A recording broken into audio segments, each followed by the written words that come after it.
गुरु प्यारे साथ संगत जी बड़े प्यार से कहना धन निरंकार जी। साथ संगत जी, जब कल इस बुक आई और दासी को इस शहर के नाम का मीनिंग का पता चला कि इसका मतलब पानी होता है और ब्रुक का मतलब ब्रिज, पुल, और साथ साथ दृश्य भी दिख रहा कि यहाँ ऊंचे पहाड़ हैं, पानी है, पेड़ पौधे भी हैं।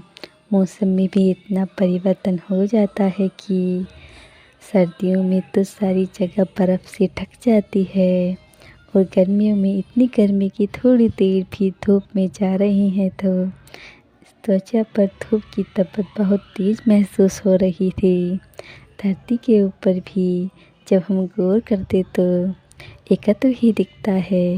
धरती पर कितनी अलग तरह की चीज़ें हैं। इस कादर ने इस कुदरत बनाई है कि सब इतने सुंदर तरीके से सहअस्तित्व रहते हैं, साथ साथ हैं। कहीं पर पहाड़, कहीं पर नदियाँ, किसी भी चीज़ के साथ कुछ भी मेल नहीं है। सब अपना काम अपने ही दायरे में करते हैं। अगर धरती से ऊपर उठ के देखें तो सूर्य और चाँद सब अपना काम जैसे करना है वैसे ही करते जा रहे हैं। जब धरती के ऊपर रहने वाले इंसानों की बात आती है तो यहाँ इंसानों को क्यों मनोभाव बोला जाता है कि इंसान बन जाओ, इंसान हो तो इंसान जैसे काम करो। एक इंसान बनने के लिए सिर्फ मानव तन का होना ही प्रमाण नहीं है। अगर असल में इंसान बनना है तो ह्यूमन वैल्यूज़, मानवीय मूल्य ही हैं जो इंसान को इंसान बनाते हैं।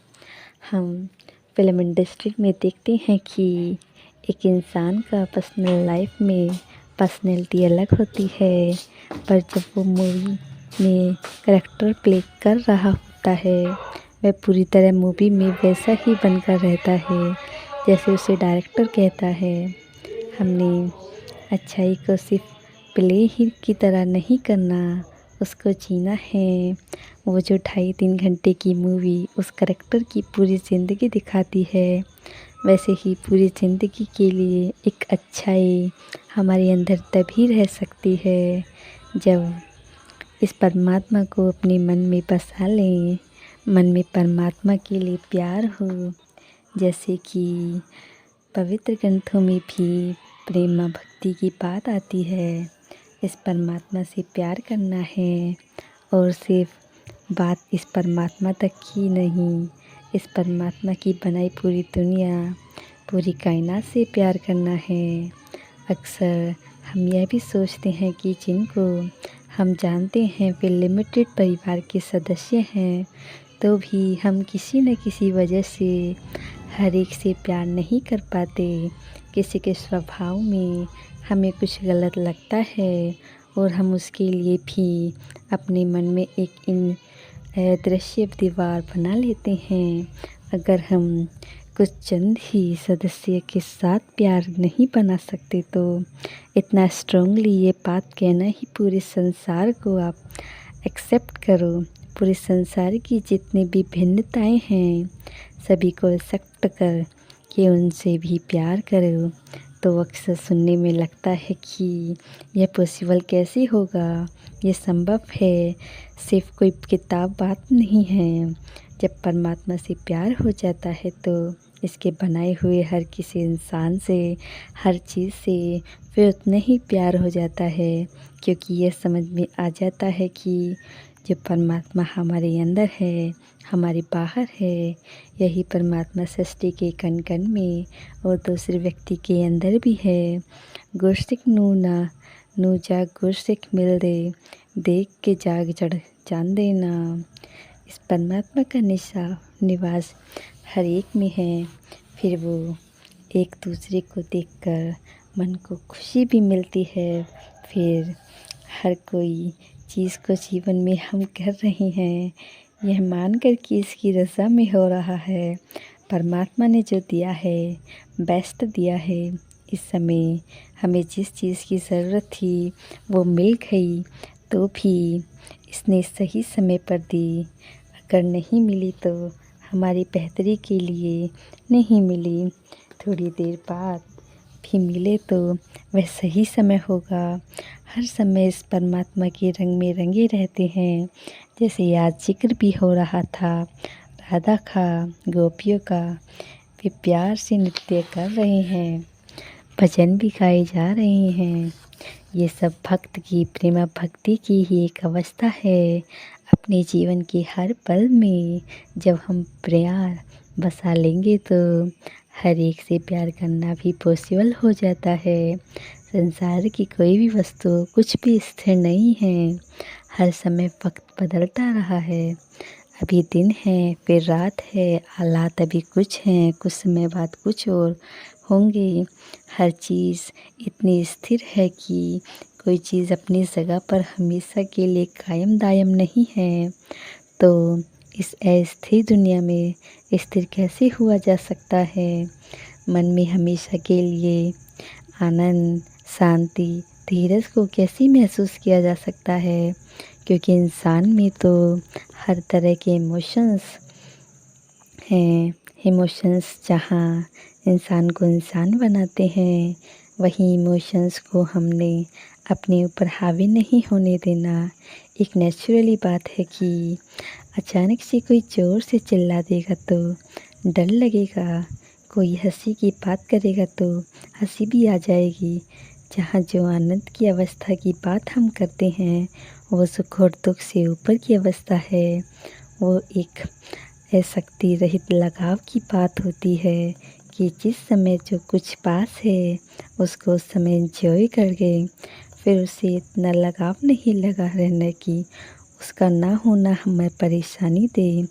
यह माया परिवर्तनशील है और केवल गुजरान के लिए है। गाड़ी एक स्थान से दूसरे स्थान तक पहुंचाने के लिए है। ये जो दुनिया का मेला है, इसको जब तक मेला समझकर देख रहे हैं, एंजॉय करके निकल जाना है। खुद को हर सिचुएशन में अगर स्थिर रखना है तो इस परमात्मा से जुड़ना होगा। जब तक इसके साथ जुड़े हैं, ये दुख में भी सुख का एहसास नहीं, सुख में भी सुख नहीं। हम अगर पेड़ को भी देखते हैं तो जब आंधी आती है, तेज हवा चलती है तो वो पेड़ हिलता है, उसकी ब्रांचेस, उसके लीव्स हिलती हैं, पर उसकी जड़ें इतनी ज़्यादा गहरी होती हैं और वो स्थिर उस पेड़ को वहाँ से मिला रही है तो वो गिर के भी टूट नहीं जाता। अगर हवा नहीं है तो भी पेड़ अपनी जगह पर स्थिर है, और अगर हवा चली भी तो उसे पत्ते हिले, उस तरह की स्थिरता की जब तक हम अपनी जड़ों से हैं, इस परमात्मा से जुड़े हैं तो कभी भी हमारा स्थिर मन स्थिर नहीं होता, बेचैनी नहीं आती। जैसे अभी भी बात कर रहे थे कि आजकल मेंटल हेल्थ इशू बढ़ रहे हैं, उसमें आध्यात्मिकता की बात आती है कि जब हर चीज़ का आधार परमात्मा होगा तो कोई भी चीज़ हमें बहुत ज़्यादा परेशान नहीं करेगी। हम सोचते हैं कि हमारा पीस ऑफ माइंड किसी और ने डिस्टर्ब कर दिया, पर वो हमने खुद ही कोई ऐसा कार्य किया है कि जिससे हम डिस्टर्ब हुए हैं। एक कहानी भी दासी के ध्यान में आ रही है कि एक व्यक्ति नौका विहार करते हुए देखता है कि आसपास दूर दूर तक कोई बोट नहीं है, हवा अच्छी चल रही है, एक अच्छा माहौल मिल रहा है। तो अब वो अपनी आँखें बंद करके थोड़ी देर तक किश्ती में बैठता है कि एक सुकून से बैठकर मज़ा लूँ। थोड़ी देर में ही एक झटके का एहसास होता है। वो इंसान सोचता है कि यह कौन सी किश्ती आ गई, किसी को दिख नहीं रहा था क्या, मेरी किश्ती यहाँ है, और उसने मुझे इतनी ज़ोर से टक्कर मार दी।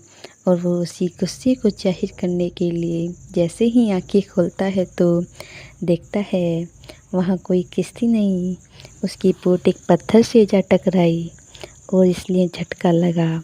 अक्सर इंसान अपने अंदर के गुस्से का इल्ज़ाम भी दूसरों पर डालने को तैयार है कि यह गलती मेरी तो ही नहीं सकती, दूसरे को कभी बेनिफिट ऑफ द डिस्टर्ब नहीं देता। दूसरे को किसी ने ही मेरी किस्ती को मारा होगा। तो अपनी गलती को नहीं मानना। जहाँ इंसान ने लिए इतना स्कूल इतना मुश्किल है और दूसरे को आरोप करने के लिए हमेशा तैयार हैं। समर्पण करना है, अपने दिल को विशाल करना है, अपनी गलतियों का एहसास करके अपनी गलतियों का सुधार करना, उसे बदल कर उस अच्छाइयों का अपनाना ही महापुरुष युगों युगों से हमें सिखा रहे हैं। इस परमात्मा को जानकर इससे प्यार कर लो और हर एक से प्यार है तो किसी की भी गलती दिखती भी है तो मन पहले यह कहता है कि उन्होंने अनजाने में किया होगा। हमसे भी तो दिन में न जाने कितनी गलतियां हो जाती हैं, फिर दूसरे को ये जताना तक नहीं जा पाता कि देखिए आपने यहाँ पर गलती की थी। मन पहले ही दूसरे को माफ़ कर चुका होता है और फॉरगिव करने से पहले ही स्टेज में वो गलती भी नहीं लगती। हर कार्य को सहज हो जाता है, गोइंग इन द फ्लो प्रवाह में हो जाता है। तासंग जी बड़े प्यार से कहना तान निरंकार जी। हमारे चैनल को लाइक शेयर एंड सब्सक्राइब ज़रूर करें। ऐसे ही माता जी के सुंदर सुंदर विचारों को सुनने के लिए हमारे चैनल को सब्सक्राइब ज़रूर करें। प्यार से कहना तान निरंकार जी।